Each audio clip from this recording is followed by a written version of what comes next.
Angiphinde ngilibingelele balandeli, ngibonge nje umusa nothando. Ngithi nje uNkulunkulu akanibusise ngokulona nibuya nibuke lamavidiyo. Lamavidiyo ayosiza nina ngelinye ilanga. Ngoba kuyoshaya isikhathi la uthole ukuthi ulwazi abantu beyobe bengasalikhiphi. Kodwa ngithi mina manje ake ngininikeze lolu lwazi ngoba libalulekile ukuthi nibe nalo kakhulu, libalulekile lolu lwazi. Ngenxa yokuthi kufanele nazi ukuthi imithi okanye amakhambi nawe ungakwazi ukuthi uyihlanganisele wona uma unesifiso sokwenza lokho. Kodwa-ke abanye baye bathi-ke badinga isandla somuntu owazi kahle ngamakhambi ngoba abantu babuye badlale ngabo. Cha, lokhu kuyiqiniso futhi kuyenzeka uma uyothenga into bakukala ngamehlo ukuthi uyayazi yini lento oyithenga. Bebona engathi awuyazi bazokunika noma yini ekhona uma kuwukuthi abanayo lo oyifunayo. Awubambe la manje ke ngikunika isiwasho ugezeke ube muhle, uthole umsebenzi, uthandwe abantu, uqonywe noma ushelwe. Le nduku le okanye lesiwasho lesi sihle kakhulu nje uma ufuna nje ukuyigeza nje kahle ube muhle. Kungabi khona leyo ndawana nje ukuthi nawe uma ngabe uhlangana nabantu okanye uphakathi kwabantu, abantu sebenaloko nje usungazuthi uthatheka nje noma ikanjani ngenxa yokuthi igazi lakho alilihle, aligezekile kahle. Thatha nasi isiwasho, lesiwasho sizokusiza kakhulu-ke, sinamandla kakhulu. Ngifuna wenze kanjena-ke, uzothola i-bath salt, yabona khona lo bath salt, lo sawoti lo, lo wokugeza, uthole o-pink bese ungitholela lo obhala ukuthi itshe lenhlanhla, usawoti, nawo i-bath salt kodwa ubhale ukuthi itshe lenhlanhla, ubhalwe kanjalo. Bese ungitholela khona lo obhalwe ukuthi iwozawoza salt, nawo lowo sawoti loyo, bayazi abantu abajwayele ukumikisa iwasho. Bese wenza njena-ke, thola-ke ubisi, ngifuna ukuthi uthole iphayinti lobisi, bese wenza nje, thola umlomo omnandi oqotshiwe, akube yinto nje noma kuthiwa ngangey'puni ey'mbili nje akunankinga, noma kungathiwa futhi engakanani akunankinga, umlomo omnandi loyo oqotshiwe. Bese uthola ushukela u-brown, bese uthola ushukela u-brown noma ungafaka into engangesandla nje la, kuhle akunankinga futhi nalokho. Bese uthola umkhanyakude, umkhanyakude umuthi loyo, nawo futhi uzowuqoba noma ungathola into engangesandla faka la. Bese uthola ulosilina noma ungafaka nje futhi nakhona into engangesandla akunankinga. Bese uthola iphakama, nawe uyaligaya liba imvuthu, kuba imvuthu okanye kuba fine, ufaka la. Bese uthola umusa, abanye bathi umusa wey'ntombi, nakhona futhi faka la. Bese uthola umuthi ekuthiwa ubani, nawo ufake la. Uthole umuthi ekuthiwa uvuma omhlophe, nawo ufake la. Bese uthola futhi umayisaka omhlophe, nawo ufake la. Senzani la? Isiwasho lesi kodwa esihlanganise namakhambi esintu. Ngoba uma usakha isiwasho akumele ukuthi kube isiwasho nje esesihlanganise labo sawoti laba kuphela, cha.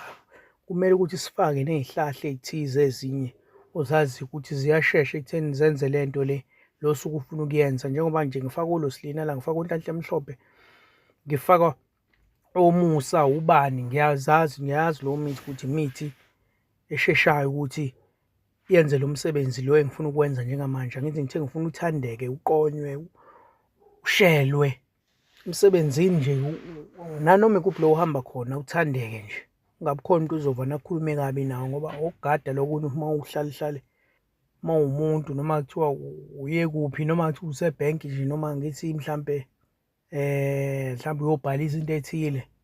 Uma ngabe ufika nje noma kuthiwa useklinikhi ukuphi, njalo uma uzofika nje wena umuntu akucanukele nje akhulume nawe akubhekisele, oyibheka leyo nto leyo, kumele uligeze igazi, sijwayele ukusebenzisa iwasho ukuze igazi lakho lizohlanzeka libe lihle. Kumele umuntu amoyizele uma ngabe ekubona, amoyizele nawe ungazi ukuthi uma umoyizeliswa yini.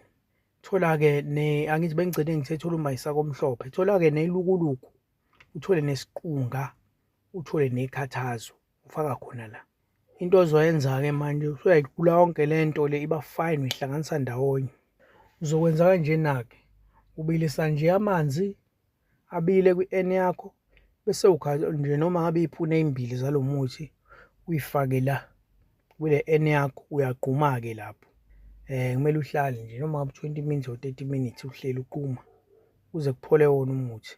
Okanye uma uqhuma nge-N on nje, hlala nje noma 15 minutes impela kuya phezulu. Bese-ke uthatha futhi iy'puni ey'mbili upheke uphalaze, okanye ubilise amanzi bese uyayifaka iy'puni ey'mbili uphalaze. Bese uthola i-teaspoon eyodwa okanye isipuni esisodwa uzogeza ngawo-ke lo. Ukwenza nje lokhu iy'nsuku ey'nhlanu bese uyawubeka umuthi wakho mawusele, okanye lesiwasho sakho masisele usawubini usisebenzise futhi.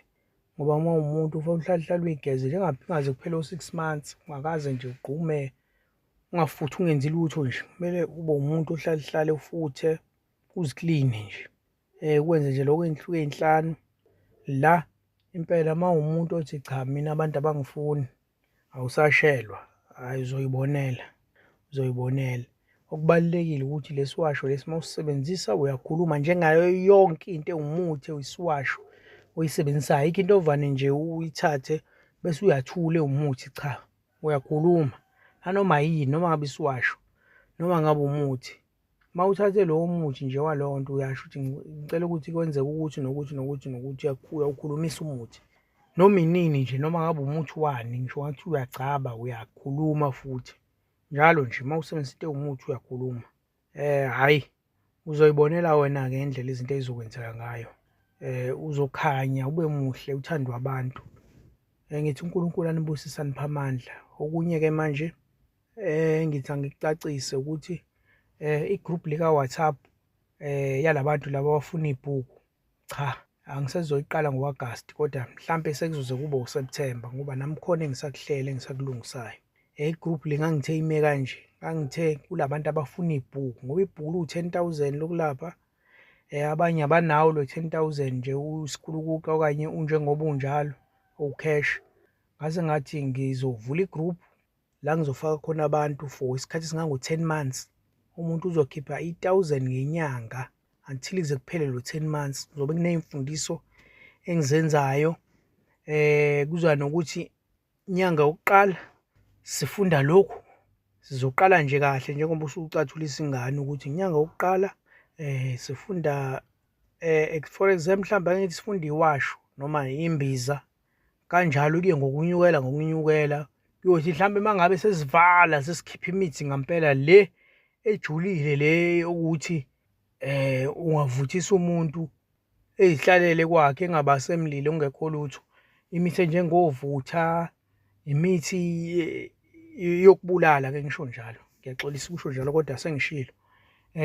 Yona yobe ufundwa ngenyanga yokugcina ku-10 months sebezophuma labo bantu futhi laba engisuke ngiqale nabo mese ngingaqala angisafaki muntu ngaleso sikhathi iqhubeka nalabo noma kuthiwa bebewu-10 noma kuthiwa bewu-5 izoqhubeka nabo koze kuphele lo 10 months. Akekho ozoqhamuka between lo 10 months athi mkhulu ngicela ukungena, cha, usolinda kuphele 10 months. Uma ukuthi sekuyoba unyaka olandelayo loyo kobe kuwunyaka olandelayo ulinda kuphele 10 months then bese uyangena. Kuzobe injalo nje imigomo yakhona neminye-ke ozobe uyithola-ke uma kuwukuthi usungaphansi. Ngeke ngichaze konke la ngoba ngilula le video ngokungenasidingo ngoba kubona bonke abantu abathi badinga leli bhuku okanye badinga ukwelapha. uNkulunkulu anibusise aniphe amandla niphumelele kona konke enikufisayo. Amen.